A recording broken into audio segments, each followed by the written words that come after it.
কারো কথায় আমি কান দেব না। হুজুর কেবলা আমার জ্যোতি, মুর্শিদ কেবলা আমার জ্যোতি, আমারি গলার মালা বুঝি শুধু একটাই আমি আমার, মুর্শিদ কেবলার পাগলা বুঝি শুধু একটাই আমি আমার, মুর্শিদ কেবলার পাগলা। আমার হুজুর কেবলা মদিনাওয়ালার শাখা রে, মদিনাওয়ালার শাখা, সেই শাখা ধরে পাব, সেই শাখা ধরে পাব মোরা মদিনাওয়ালার দেখা রে, মদিনাওয়ালার দেখা। বলেন না আলহামদুলিল্লাহ। হচ্ছে আব্দুল ওয়াহেদ, চিন্তা নাই, তোমাকে জান্নাতের ভিতরে তোমাকে বিবাহ দেওয়া হবে।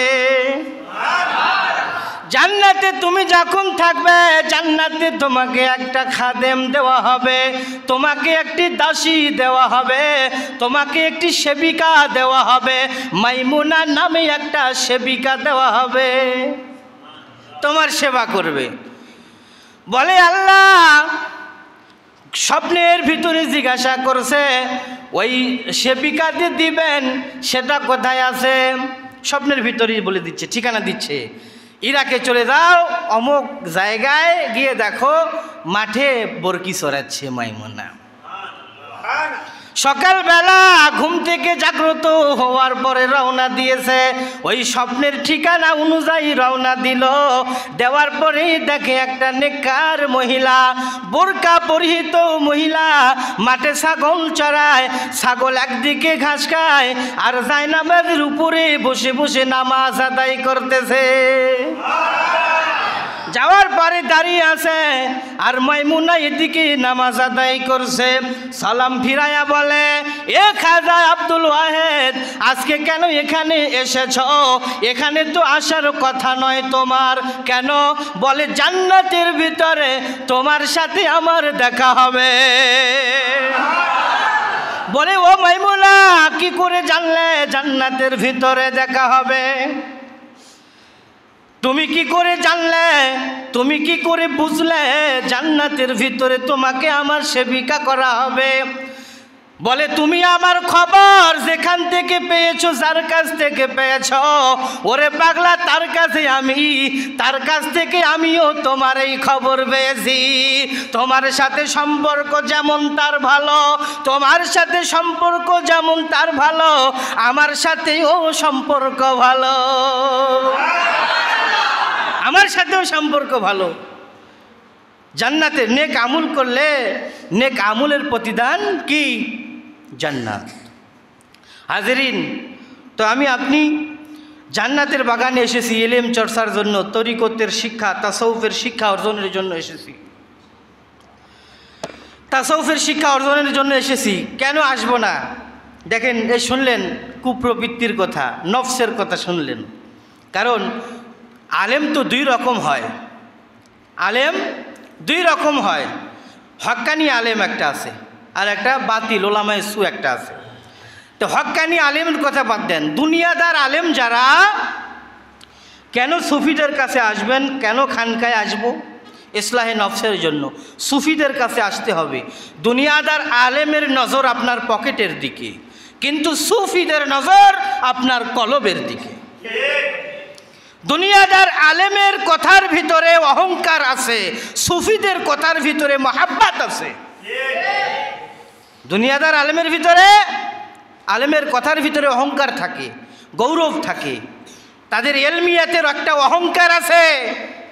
এই জন্য যারা নভমণ্ডল ভূমণ্ডল নিয়ে গবেষণা করে তারা বৈজ্ঞানী হয়, আর মানুষের 10 লতিফা নিয়ে যারা গবেষণা করে তারা আল্লাহর ওলি হয়।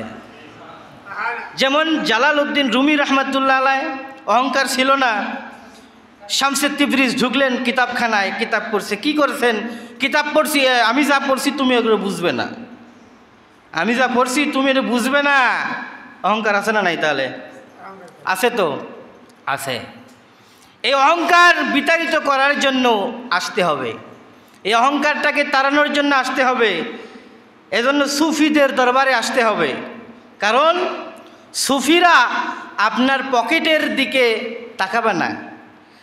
সুফিরা আপনার খেয়াল, আপনার আমার খেয়াল দুনিয়ার দিকে। আপনার আমার খেয়াল কিসের দিকে? দুনিয়ার লোভ লালসার দিকে। সুফিদের খেয়াল আল্লাহর দিকে। এই জন্য সুফিদের কাছে যেতে হবে।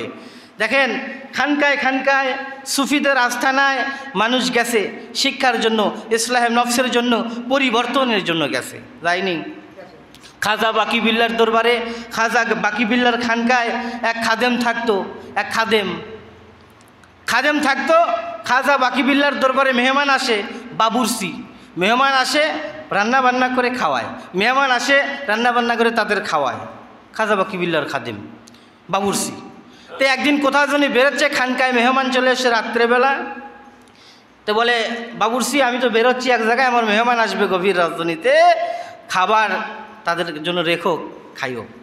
অনেক রাত্রিবেলা এসেছে, খাবার ঠান্ডা হয়ে গেছে।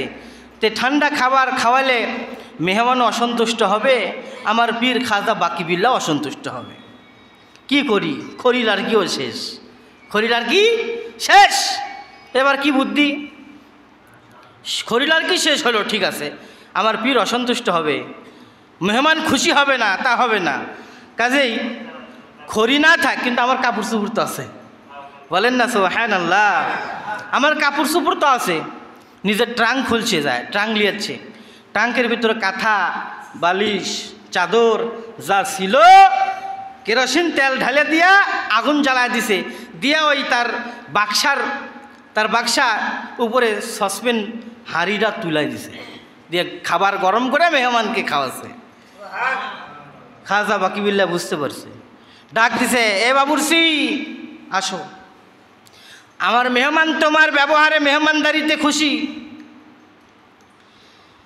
আমিও তোমার উপর খুশি। তো আজকে চাও, কি চাবে? কিছু একটা চাও না, কিছু একটা চাও, তোমাকে আজকে দিব। তুমি কিছু একটা চাও, তোমার কোনো আবদার নাই? বলে হুজুর আমার একটা আবদার আছে, আমার একটা আবদার আছে। কি আবদার? বলে আমি আল্লাহর কুতুব খাজা বাকি বিল্লাহ হতে চাই, আমি খাজা বাকি বিল্লাহ হতে চাই। খাজা বাকি বিল্লাহকে যেমন দেখতে, আমাকেও যেমন তেমন দেখতে, এরকম আমি চাই। বলেন না সুবহানাল্লাহ? আল্লাহর ওলিদের দরবারে খানকায় খানকায় মানুষ কেন যায়? খানকায় খানকায় কেন যায়? ইব্রাহিম বিন আদহামের কথা শুনেননি? মেলাবার শুনছেন ইব্রাহিম আদহামের কথা। ইব্রাহিম বিন আদহাম যখন বাদশাহী ছেড়ে দিয়ে পাগলের মতো দেশ বিদেশ ঘুরে আর বেড়ায়, তো একদিন ইরাকের এক রাজ্যে চলে গেছে। ঘুরতে ঘুরতে ঘুরতে ঘুরতে দেখে ইরাকের এক খানকায় যায় রাত্রি হয়ে গেছে, রাত হয়ে গেছে। ইব্রাহিম আদহাম রাত হয়ে গেছে, দেখে এক মুরব্বী ওই পানি গরম করতেছে। ইব্রাহিম বিন আদহাম বলছে যে, মুরব্বী আপনি পানি গরম করছেন কার জন্য? কার জন্য পানি গরম করছেন? বলে হুজুর এটা খানকা, আর খানকার পাশে মসজিদ, এখানে অনেক লোকজন দূর দূরান্ত থেকে আসে, জিকির আজগার করে, নামাজ আদায় করে।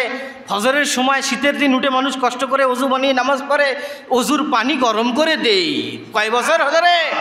কয় বছর ধরে যাও মুরব্বী? 20 বছর ধরে দেই। 20 বছর ধরে আমি এই খানকায় পড়ে থাকি, রাত্রিবেলা পানি গরম করে দেই, দিনের বেলায় জঙ্গলে ঢুকে ঢুকে কাঠ আর লাকড়িগুলি কাটি, কেটে কেটে বাজারে বিক্রয় করে দিয়ে বাড়িতে যা প্রয়োজন তা দিয়ে আসি, রাত্রিবেলায় আবার খানকায় হাজির হয়ে যাই। মনে মনে করছে আমি তো বাদশাহ, পরিচয় দিচ্ছে না। তো ঠিক আছে, দেখি কিছু দেওয়া যায় কিনা। বলে ও কাঠুরিয়া, বলো বলো বলো বলো, তোমার কি কোনো শখ আছে নাকি? আগেই বলছে না যে আমি বলখের বাচ্চাটা, বলছে না। বলে আপনার কি কোনো শখ আছে নাকি বলেন? ইব্রাহিমের আদম রহমাতুল্লাহ জিজ্ঞাসা করলেন, আপনার কি কোনো চাওয়া পাওয়া আছে? কাঠুরিয়া বলে, হুজুর 20 বছর ধরে এখানে মানুষের জন্য পানি গরম করে দেই, আর 20 বছর ধরে এখানকায় বসে বসে কাঁদি আর বলি, আল্লাহ আমার এই রাজ্যের একজন কুতুব, আমার এই রাজ্যের সবচেয়ে বড় বর্তমানে যিনি ওয়ালি, বলখের বাদশাহ ছেড়ে দিয়ে পাগল হয়ে জঙ্গলে ঘুরে, ওই বলখের বাদশাহ ইব্রাহিম বিন আদম ওই আল্লাহর কুতুবের চেহারা একটা বার দেখতে চাই। বলে, ও কাঠুরিয়া বলো, আর কোনো শখ আছে নাকি? বলে, হুজুর আর একটা শখ আছে। কি শখ?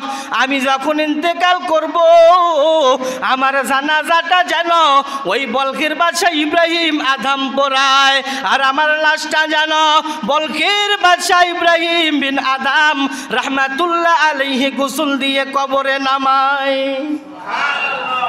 গল্প করতে করতে কাঠুরিয়া অজ্ঞান হয়ে পড়ে গেছে। বলে, ওঠেন ওঠেন কাঠুরিয়া, ওঠেন ওঠেন, আপনি ওঠেন, আমার দিকে তাকিয়ে দেখেন আমি বলখের বাদশাহ ইব্রাহিম বিন আদম। বলে, হুজুর একটা শখ তো পূরণ হয়ে গেল, আল্লাহ পাকের কাছে আর একটা শেষ চাওয়া, আমি ইন্তিকালের পরে আমার জানাজার নামাজ যেন বাদশাহ ইব্রাহিম বিন আদম করে। মাটিতে টলে পরে ইন্তেকাল হয়ে গেলেন। সাথে সাথে আল্লাহ পাকের ইচ্ছা ইব্রাহিম বিন আদমের কোলে ইন্তেকাল হলেন। ইব্রাহিম বিন আদম রহমাতুল্লাহ আলাইহি তার লাশ মোবারককে গোসল করালেন। গোসল করার পরে জানাজা নামাজ আদায় করার পরে তাকে নিয়ে কবরে রেখে দোয়া করলেন। খানকায় থাকে আর কি প্রতিজ্ঞা দেখেন, আল্লাহর কুতুব, এই আমার এই রাজ্যের বর্তমান যিনি আল্লাহর কুতুব বড় ওলি, তিনি যেন আমার জানাজা নামাজটা আদায় করে, তিনি যেন আমার লাশটাকে কবরে রাখে। বলেন না সুবহানাল্লাহ। কি ইচ্ছা, কি শখ, সাদ। হাজেরিন, কাজেই ইলমে তাসাউফ চর্চার জন্য বসেছি। গত সপ্তাহে এলেমের ছাত্রদের তালিবুল এলেমের ওয়াজ করেছিলাম। হ্যাঁ, তালিবুল এলেমের ওয়াজ করেছিলাম। হাফেজ সাহেব বললাম সংক্ষেপ করেন, ক্ষুধা লাগছে। তার বড় জোর করছে, কি পুঁজি টুজি ফুরে গেল নাকি, পুঁজি ফুরে গেল কি না। তাই জন্য গত সপ্তাহে পুঁজি ছাড়বার লাগছে না, ওই জন্য সময় পার হয়ে গেছিল। যাই হোক, 8:30 আজান, তার মধ্যে ইনশাল্লাহ 8:30 আজান, তার মধ্যেই শেষ করে দেবো ইনশাল্লাহ। তো আপনি বসেছি, গত সপ্তাহ শুনলেন, গত সপ্তাহ ছাত্ররা ইমাম বুখারী, ইমাম আহমদ ইবনে হাম্বল রহমতুল্লাহ আলাইহি শুনলে। ইলমে তাসাউফ, ইলমে শরিয়াতের পাশাপাশি কোরআন হাদিসের ইলমের পাশাপাশি ইলমে তাসাউফের চর্চার ব্যবস্থা আছে এই জায়গায়, ঠিক কিনা? আছে না? আছে। একজন মানুষ কিভাবে দিনদার হবে, নেককার হবে, হক্কানি আলেম হবে, ইলমে শরিয়ত, ইলমে তরিকত, মারিফাতের পরিপূর্ণ তালিম, তাওয়াসসুর ব্যবস্থা আছে। বলেন না সুবহানাল্লাহ। হ্যাঁ, আল্লাহর ওলিরা তারা দেখেন, ইমাম আহমদ ইবনে হাম্বলের কথা বলেছিলাম গত সপ্তাহে, এত বড় জগৎ বিখ্যাত যিনি আলেম, তারপরেও পীর খুঁজে খুঁজে খুঁজে খুঁজে বাশার হাফির দ্বারস্থ হলেন, ঠিক কিনা? ইমাম আহমদ ইবনে হাম্বল রহমতুল্লাহ আলাইহি। ইমাম বুখারীর কথা বলেছিলাম, ইমাম বুখারীর কথা বলেছিলাম, বাবা নাই। প্রত্যেকটা ইমাম, প্রত্যেকটা বড় বড় ইমাম, তারা ছোটোবেলা থেকে এতিম, তারা গরিব, তারা এতিম, তারা কত কষ্ট করে এলেম অর্জন করেছে, দেশ বিদেশ ঘুরে ঘুরে তাদের হাদিস সংগ্রহ করতে হয়েছে। ইমাম বুখারী রহমাতুল্লাহ আলাইহির কথা বলেছিলাম। ইমাম বুখারী রহমাতুল্লাহ আলাইহি এমন ইমাম, এমন তার বুখারী শরীফ, এই বুখারীর কথা বললে সব দুর্বল হয়ে যায়, ঠিক কিনা? বুখারীর কথা বললে সব দুর্বল। ইমাম ইবনে জিয়াদকে আল্লাহর নবী বললেন, এই ইমাম সাহেব, তুমি শুধু ইমাম শাফির কিতাবগুলো পড়ো আর পড়াও, আমার কিতাবটা একটু পড়াতে পারো না? বলেন না সুবহানাল্লাহ। আমার কিতাবটা একটু পড়াতে পারো না? ইমাম বলে, ইয়া রাসূলুল্লাহ, ইয়া হাবিবাল্লাহ, আপনার কিতাব আবার কোনটা? বলে, মুহাম্মদ ইবনে ইসমাইল বুখারী যে কিতাবটা লিখেছেন ওটা আমি নবী আমার কিতাব। ওটা আমার কিতাব, আল জামিউল মুসনাদু আলা সহিহুল মুক্তাসার মিন উমুরি রাসূলুল্লাহি সাল্লাল্লাহু আলাইহি ওয়াসাল্লাম সুনানিহি ওয়া আইয়ামিহি। ওটা আমার কিতাব। শুধু তাই না, ইমাম বুখারীকে আল্লাহর হাবিব বলেছেন, ইমাম বুখারী আমার সন্তান। ইমাম বুখারীকে আমার সন্তান। খোলাফায়ে রাশিদিনকে নিয়ে আল্লাহর হাবিব যাচ্ছে কোথায় জানো? স্বপ্নে ইমাম বুখারীর ছাত্র দেখছে, স্বপ্নে দেখছে যে আল্লাহর হাবিব খুব পেরেশান, খুব হয়রান হয়ে পেরেশান হয়ে গেছে। খোলাফায়ে রাশিদিন 4 জন সাহাবীকে নিয়ে কোথায় যেন যাচ্ছে। তখন ইমাম বুখারীর ওই ছাত্র বলছে যে ইয়া রাসূলুল্লাহ, ইয়া হাবিবাল্লাহ, ও আল্লাহর নবী, খোলাফায়ে রাশিদিনের 4 জনকে নিয়ে কোথায় যাচ্ছেন? আপনাকে একটু পেরেশানি মনে হচ্ছে। আল্লাহর নবী বলে, ও ইমাম বুখারী ছাত্র, তুমি কি জানো না আমার সন্তান মুহাম্মদ ইবনে ইসমাইল বুখারী ইন্তেকাল করেছে, তাকে আমি রিসিভ করার জন্য যাই, তাকে রিসিভ করার জন্য আমি যাচ্ছি। বলেন না সুবহানাল্লাহ।